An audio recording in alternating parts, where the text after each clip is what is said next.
I'm a big fan of handheld gaming, if you couldn't tell that already from my recent uploads. Console and PC gaming is cool and all, but I think that especially recently there's been more innovation and improvements to the handheld market than anywhere else in the industry. It's magical seeing games you'd think would only be able to run on consoles or high-end PCs available anywhere you want on the go. You can see it from back on the Game Boy with the Donkey Kong Country ports to now with games like Elden Ring running on the Steam Deck. In my previous video on handheld gaming, I talked about how the Nintendo Switch led handheld gaming into a new era, but I think a lot of people misunderstood what I was trying to say. My point wasn't that the Switch ruined the handheld gaming market, but rather that it led handheld gaming into a new renaissance. Like a phoenix rising from the ashes, the Nintendo Switch took handheld gaming from not even being able to emulate N64 games to launching with the big new open-world Zelda game. What I was trying to say in that video was while the Switch undoubtedly saved Nintendo, they left behind a lot of what made handheld gaming great, and I wanted to point out what they could improve for their next system. In that video, I also talked about the Switch's competition, which is primarily handheld PCs like the Steam Deck. However, I kind of brushed off the system as just being able to play Steam games on the go, but it got me thinking about the system overall. After I posted that video, I started to look into what the Steam Deck could do, and I was honestly shocked. I decided to get one, and for the last month or so, I haven't been able to put it down. For me, it has truly become the ultimate gaming machine, and I would honestly recommend it to anyone, even if you don't have a PC. I was wrong about the Steam Deck, but here is why you should get one.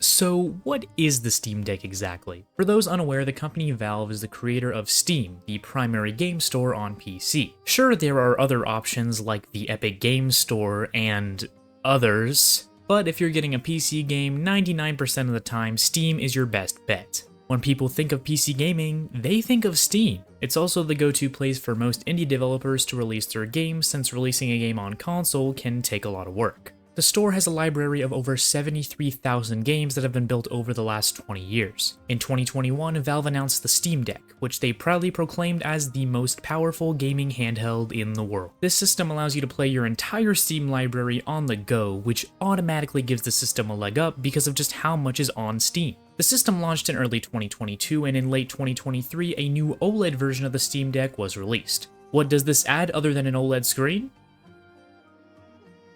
The deck originally started at $399.99, but with the release of the OLED, it got a price drop to $349.99. The price is going to depend on how much storage you want and whether or not you want the LCD or the OLED screen. I ended up going with the 512GB LCD model for $449.99, which I thought was pretty good. It gives me enough storage while also not being super expensive. I could have gone for the 512 OLED screen, but $100 more just didn't seem worth it to me. Jokes aside, I know it's not just the better OLED screen, the battery life, refresh rate, and other random specs were improved, but $100 extra didn't seem worth it to me. OLED screens are great, don't get me wrong, I absolutely love my Switch OLED, but that system was only $50 more than the original, and it had a lot more integral features than what the Steam Deck OLED added. Something that I like is that the Steam Deck ships with a case, so right out of the box you already have a convenient way to take the handheld on the go. The system itself honestly looked kinda weird at first to me. You've got the sticks and buttons right next to each other on the top of the system and the mouse trackpads right below the joysticks. I thought everything would feel cramped when actually playing, but no, it feels really great. These trackpads are a massive addition to the system as they give players the most mouse-like experience you can get with a controller, at least as of right now. There are also other cool features like mappable back buttons, a touchscreen, and a gyroscope. While I haven't found myself using these features a lot, they're still cool to have. The battery life on this thing is pretty bad, to be honest. I know the OLED model has a better battery life, but if you're playing a modern or more high-end game, you're only gonna be able to get like 2 hours out of it. If I can, I try to play while the system is plugged in, but obviously since this is a handheld system, that's not always ideal. However, for me personally, I haven't really been in a situation where I've needed to play it for more than 2 or 3 hours, so the battery hasn't been a huge issue for me. Plus, you can always change the performance settings if you want to get more juice out of it with each charge. The system is pretty big and beefy, but fits so well in the hand. It's considerably bigger than a Switch, which I thought would be jarring, but I quickly got used to it. And then when I would hold the Switch after playing with the Steam Deck, it would feel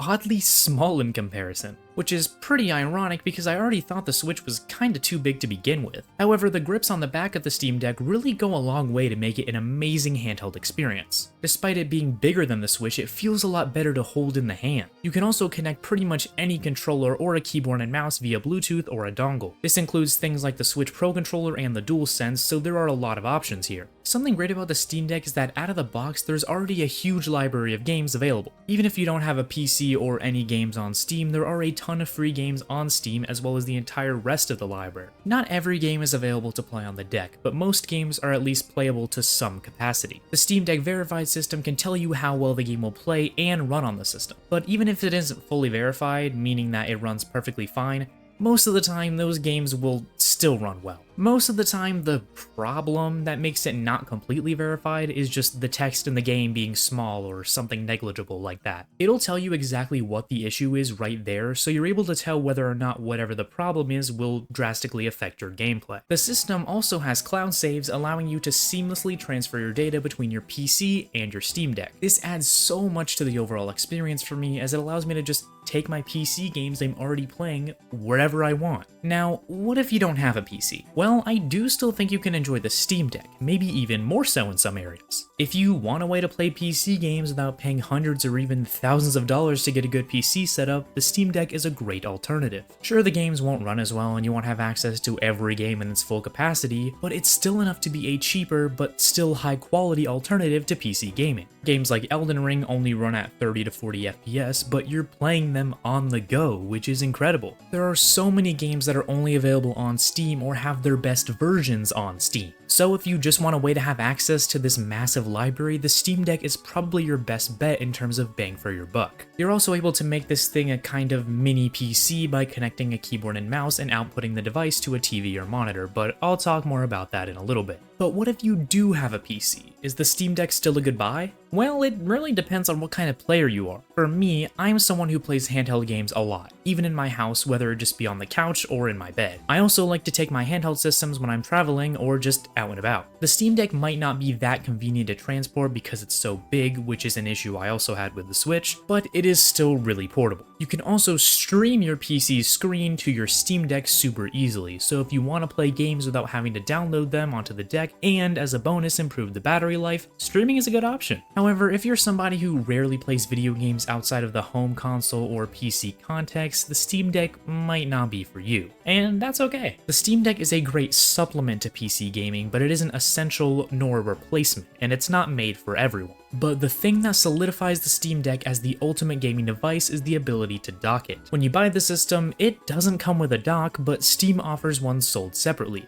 for $80. There are third-party ones you can buy that are both cheaper and more expensive depending on your needs. This one I got is the 12-in-1 RGB docking station from JSOX, and it's more than the price of the official one. However, I ended up getting this one from a bin store for only a few bucks, so it was a really good deal. Originally, I didn't want to get a Steam Deck dock because of how expensive they are, but I like this one, and as I said, I got an amazing deal. The dock lets you output the device to a TV or monitor, and it also provides extra ports if you want to plug in a controller, keyboard and mouse, or other accessory. Now, of course, the games won't have the same quality on the TV as a home console. Since the games are still running on the Steam Deck hardware and are just being projected, it means that you're pretty much going to get the same quality you would playing handheld. There are some upscaling settings you can mess with, but in my experience, you'll still mostly be tied to what the Steam Deck can do. It really just depends on the game, and it showed that playing the Steam Deck docked is more of a side option that works well for certain games, rather than an integral part of the experience. Hence why the docks are sold separately. Despite this, the dock added way more use to the Steam Deck than I thought it would. The Steam Deck allows you to play your Steam games in basically any way. You can play in handheld, on the TV, and on PC. And of course, your saves will easily transfer between all of them. As I said, not all games will work great docked, and I'll be honest, I haven't been using the Steam Deck dock as much as I would have liked to, but it's still a great option that adds a ton to the overall experience. To be honest, I haven't really been playing my Switch or any other console that much recently because of how much the Steam Deck has to offer. Now, if you couldn't tell, I'm somebody who prefers physical games because I'm a collector. But if I decided to buy a game digitally, most of the time I would get it on the Switch to play it portably and on the TV, assuming that the Switch version was any good. But now, if I'm gonna get a game digitally, it's most likely gonna be on Steam because there are just so many ways to play that game. For me, the Steam Deck has become my go-to gaming device along with my PC and has completely changed my relationship with PC gaming as a whole. Before I got the Steam Deck,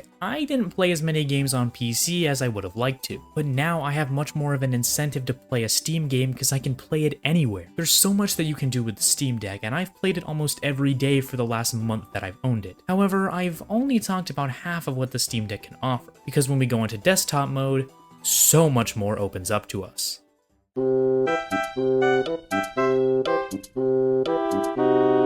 Until now, I've neglected to mention that the Steam Deck can do much more than just play Steam games. By going to the Steam menu and clicking the power icon, the option Switch to Desktop Mode can be selected and a whole new world is available. The Steam Deck uses Steam OS, which is a version of Linux, meaning that the Steam Deck is literally a portable PC and can do a lot of things that a PC can. You can browse the web, download additional apps, and much more. And if you output the thing to a monitor and plug in a keyboard and mouse, you can have a mini PC right there. There's so much to unpack here, but the first thing I did when messing around with desktop mode was get emulators. And guys, this might be the best device for emulating games. EmuDeck is a program that installs every emulator you could ever want in one fell swoop. It has a lot of settings you can mess with, and once it's done installing, getting games running is as simple as installing the ROMs and dragging them into the correct folder. I won't tell you exactly how to get the ROMs though, but there is a simple tool that you can use to find it all on your own.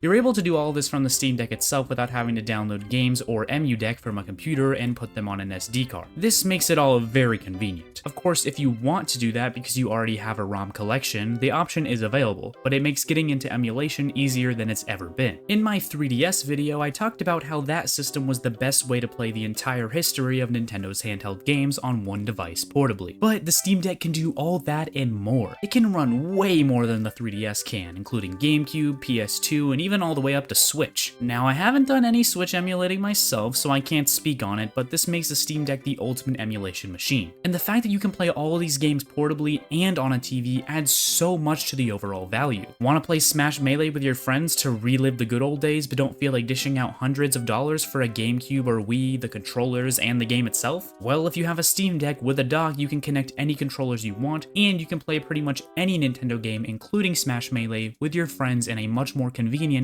and cost-effective way. Now, of course, certain consoles are going to be more convenient than others to use with the Steam Deck. Things like Wii, DS, and 3DS games are harder to play because they use things like motion controls and a touchscreen, but the Steam Deck does provide some solutions here. There are ways to get motion controls working for the Wii using the Steam Deck, but I haven't personally done it because it's kind of a lot of work to set it up, and I don't really have a game I want to play at the moment. However, for DS and presumably 3DS, though I haven't tried it, things are a lot easier. The emulator I'm using in EmuDeck automatically map the touchscreen to the right trackpad and the right stick. You can also just use the touchscreen, making it probably the second best way to play DS and 3DS games, only being beat by original hardware, of course. There's so much you can do with emulation on the Steam Deck, and it includes support for all of the settings, hacks, etc. that you would have on PC emulators. The Steam Deck is the ultimate emulation machine and is my go-to device for almost any emulation need now. There are also a ton of other applications and things you can mess around with in desktop mode, and I've only scratched the surface of it. I'm not going to go super in-depth about everything you can do. I'm mostly just going to talk about the things that I've added to my own Steam Deck. First off, web browsers. Pretty self-explanatory and just allows you to search the web and download files on the Steam Deck. There's a ton of random little games you can download completely for free using this Discover tab. And there are applications like Blender and others that I haven't looked into enough to really know what they do. Yeah, I'll be honest, I haven't done a lot in this department, but from scrolling through the Discover tab, there is a lot to mess around with. Something else I did do though was get Xbox Game Pass working on the system. Now, technically there is no official way to play Game Pass games, but you can do Xbox Cloud Gaming from a web browser, so it's technically available on the Steam Deck. Unfortunately, it's not native game support, but my theory is that Microsoft is going to come out with their own handheld and emphasize the fact that you can play Game Pass games natively. I honestly can't see myself using this that much though, since you need to have an internet connection to play anyways, and chances are if I have an internet connection, I'm able to play on my Xbox or PC. Plus it costs $8 extra every month for Ultimate, which is how you access cloud gaming. So yeah, I'm probably just gonna switch back to PC Game Pass. The Steam Deck isn't the only handheld PC out there though, with its main competition being the ROG Ally and the Lenovo Legion Go. Now, take this entire section with a grain of salt because I do not personally own either the Ally or the Legion Go. However, I'm going to be using what I've researched online about these systems to explain why I decided that the Steam Deck was the best buy for me. The biggest thing that sets these systems apart is that the Ally and the Legion Go run on Windows 11 rather than SteamOS. This means that there are way more options for what you can do with those systems, including downloading the Xbox app to get those Game Pass games natively. However, the trade-off is that it's a lot harder to get things working on these systems, at least from what I've heard. The Steam Deck is a much more curated experience that allows pretty much anyone to jump in and enjoy a handheld PC, whereas these other systems require a lot more work and technical know-how to get certain things working, but you can do a lot more with it. Additionally, the other systems don't have those dual trackpads. The Legion Go does have one of them on the right side, but I've also heard that it's not as high quality or responsive as the Steam Deck ones. However, the Legion Go has a kickstand and detachable controllers like the Joy-Cons, and with an accessory, it can be used as a mouse, which is really cool. But then we get to the price. The ROG Ally has two models, the base at $500 and the version with the considerably better CPU at $700. However, literally as I was editing the script for this video, they announced a new model for $800 with double the storage, more RAM, and a better battery, as well as dropping the price for the other models down to $400 and $650 respectively. This isn't bad, and the $400 starting price is very competitive with the Steam Deck. The Legion Go, on the other hand, starts at $700 and has a $750 version with double the storage. So yeah, a bit pricey here. With all of this in mind, I would still say the Steam Deck is the best overall buy when it comes to what you get for the price. However, the Ally starting at $400 is really good, so I'd honestly say it's a toss-up to what you prefer. If you want a more curated experience that allows you to quickly jump into the world of handheld PCs, the Steam Deck is your best bet. On the other hand, if you want something more expansive but can require you to put in the work, the ROG Ally might be a better option. The Lenovo Legion Go is honestly just too expensive for the average person. I get that it's super high quality, but for $700, you could just buy a low to mid-range PC that might even be able to run games better. Now, I know the whole appeal is that this is a handheld, but I still feel like the price is a bit steep compared to its competition. Personally, I of course went with the Steam Deck, and while I haven't tried the other two systems, I would still overall recommend the Deck from what I've seen about the others online, but it's definitely up to personal preference. The Steam Deck has quickly become one of, if not my favorite game system that I own right now. There is so much you can do with it, from playing your Steam games portably or on your TV, streaming your PC, emulating practically anything under the sun, and so much more. I'd say if you're interested in portable gaming, it is an easy recommendation from me, whether you have a PC or not. I have been using this thing non-stop since I got it, and it's almost perfect timing. My summer started a few weeks ago around when I bought the system, and since then I've been doing a fair bit of traveling, seeing family, and whatnot. So because of that, the Steam Deck has been a no-brainer to take with me everywhere I've gone, and I've been getting a lot of great use out of it playing my PC games wherever I am. The Steam Deck shows that while handheld gaming is very different now, these handheld PCs have introduced a new kind of magic to the market. All I can hope for is that the Switch 2 will find some way to compete with these handheld PCs, because wow, are they giving the Switch a run for its money right now. I was wrong about the Steam Deck, but I'm glad that I ended up getting one because it's been amazing. Steam Deck is an easy recommendation from me. Thank you guys so much for making it to the end of the video. This video has honestly been in the works far longer than it really should have been, but it's finally out and I'm glad to have shared it with you. Before I do any of my usual yapping though, I want to draw your attention over to my friend's channel, JG Panther. They've been in a few of my videos in the past, as well as being here for all the recent videos that I've been making, which has inspired them to make the JG Panther channel and start making their own content. There's an almost hour-long video about Miitopia up there right now, and I highly recommend it. The content over there is kinda similar to mine, so if that sounds like it might interest you, the link is in the description. I truly do recommend it though, and I hope that you will show that channel some support. Anyways, back to me. Honestly, I don't have that much to share. I know in the last video I talked about how I have some big projects in the works, and they're still in the works. I don't want to share too much right now because they're still very early, but as time goes on and as the videos progress, I will definitely share with you about what they are and kind of the scope of them. But for now, I don't have much to say, so that's pretty much it from me. Follow the socials and things per usual, like, subscribe, comment, all that jazz. Thank you so much for watching again, and I will see you in the next video. Bye-bye.